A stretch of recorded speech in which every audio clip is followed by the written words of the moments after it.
DIY installation of dual USB charging port on center armrest of Toyota Raize CVT variant. Since may available slot for USB port sa likod ng armrest, ay kailangan na lang natin ng dual USB charging port.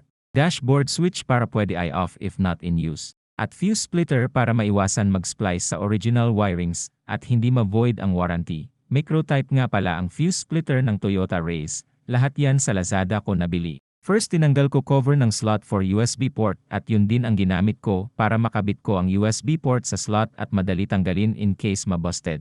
I used heated blade cutter para i-cut ang cover na sakto sa size ng USB port. Then connect wires ng switch sa USB port at sa fuse splitter.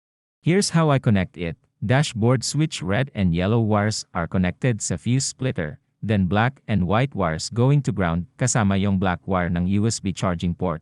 And lastly green wire connected to red wire of USB charging port. Make sure lang na yung exposed wires ay balutan ng electrical tape para hindi mag-short or grounded. After that, kabit na natin sa armrest ang USB port.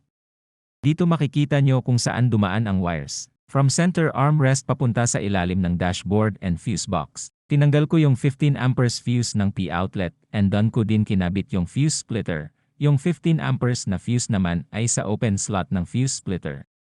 Then yung dashboard switch naman ay nakakabit katabi ng traction control switch. So ito na siya.